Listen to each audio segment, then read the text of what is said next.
Dubai से आए चार दोस्तों ने शादीशुदा औरत को घर बुलाकर उसके साथ शराब पीकर दरिंदगी की और हालत गैर होने के बाद ये उस औरत को उसी जगह पर छोड़ते हैं और मौके से फरार हो जाते हैं। उसके बाद जब औरत को होश आता है फिर वो करती है 15 पर कॉल, पुलिस मौके पर पहुंचती है।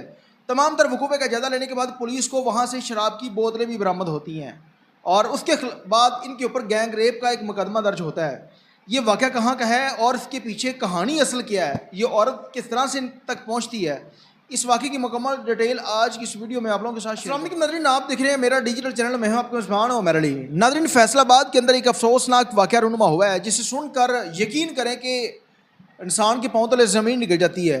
बंदा खौफज़दा हो जाता है कि इस मुआशरे के अंदर हो क्या रहा है। अब एक औरत जो है वो शादीशुदा है, उसके बच्चे भी हैं, उसके बावजूद वो दोस्ती करती है एक शख्स के साथ। अब ये जो शख्स था जिसके साथ उसकी दोस्ती हुई थी, ज़ीशान, और उसके बाद बाकी जो उसके तीन दोस्त थे जिनमें एक याकूब नामी शख्स, दूसरा यासर नामी शख्स, आदल और एक ज़ीशान। ज़ीशान और यासर दुबई के अंदर जॉब करते थे। अब ये पाकिस्तान वापस आते हैं। उसके बाद इनकी दोस्ती होती है आदल और याकूब के साथ। एक दिन ये घर में बैठे प्लान करते हैं, शराब पीने का मूड हो जाता है और ये लोग याकूब के घर जाकर शराब पीते हैं। और उसी दौरान ज़ीशान नामी शख्स को उसकी गर्लफ्रेंड का फ़ोन आता है जो कि एक शादीशुदा औरत है और उसके 3 से 4 बच्चे हैं, और वो उसको बुलाता है और इन लोगों का जहन बन जाता है कि हम जो है वो इस तरह से प्लान करते हैं, उसको घर बुलाते हैं और उसके बाद उसके साथ दरिंदगी करेंगे। तो ज़ीशान नामी शख्स मान जाता है, वो औरत को कहता है कि आपने फ़लान जगह पर आना है। वो जैसे ही आती है, याकूब नामी शख्स के घर बैठे हुए थे। उसके बाद ज़ीशान कहता है कि मुझे घर से फ़ोन आ गया, मैं घर वालों की बात सुन के आ रहा हूँ, आप इधर बैठो। वो शख्स उसको छोड़ता है, वो अपने घर वापस चला जाता है। उसके बाद ये तीनों दोस्त उसके साथ कुछ उस तरह की हरकतें करना शुरू करते हैं। एक शख्स बाहर दरवाजे पर जाता है, 2 दोस्त उसके साथ ज़बरदस्ती करते हैं उस औरत के बकौल। फिर वो दूसरा आता है, यानी कि 3 लोगों ने उसके साथ दरिंदगी की और उसके बाद उसके सर के ऊपर चोट लगती है, वो बेहोश हो जाती है और ये लोग वहाँ से छोड़कर उसको फ़रार हो जाते हैं, रफू चक्कर हो जाते हैं। उसके बाद ज़ीशान नामी शख्स को वो कॉल करती है, आप कहाँ पर हैं? वो बताता है कि मैं घर हूँ, मैं सो गया था, मैं लेट हो गया। तो वो कहती है आप फ़ौरी जो है वो यहाँ पर पहुँचें।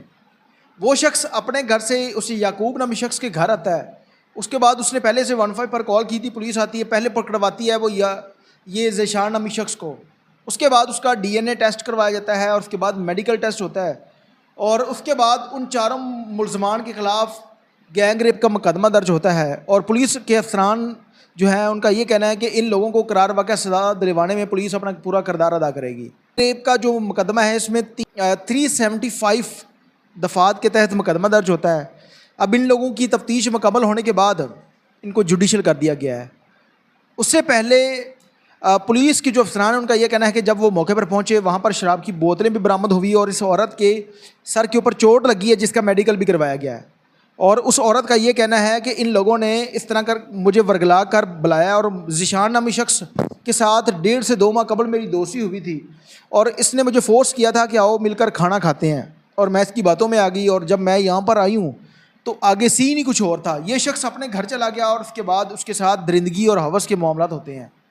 अब इसमें सोचने की बात यह है कि एक शादीशुदा औरत है जो कि 3 से 4 बच्चों की माँ है, उसने दोस्ती क्यों की और एक गैर महरम मर्द के कहने पर वो उस जगह पर क्यों गई? इसमें पुलिस के अफसरान को चाहिए तमाम तर मामले की मुकम्मल तफ्तीश करनी चाहिए कि इसमें औरत की रजामंदगी शामिल है या नहीं है, क्या ये वाक़या सच्चा है या झूठा है। अदालत के अंदर उनको पेश किया जाएगा, ये लोग चलान करके इनको जेल में भेज दिया गया। अब देखते हैं कि पुलिस और अदालत इन लोगों को सजा क्या दिलवाती है। तमाम तर लोगों के लिए एक बहुत बड़ा मैसेज है कि कोई भी औरत जो कि शादीशुदा है, गैर शादीशुदा, कभी भी किसी ऐसे शख्स के ऊपर यकीन ना करे, वरना कल को आपकी इज़्ज़त इस तरह से अदालतों के अंदर नालाम होगी। कमेंट सेक्शन के अंदर अपनी राय का इज़हार ज़रूर कीजिएगा। इसके साथ ही अपने मेज़बान उमर अली को इजाज़त दीजिए और देखते रहिए मेरा डिजिटल चैनल अलाने के बाद।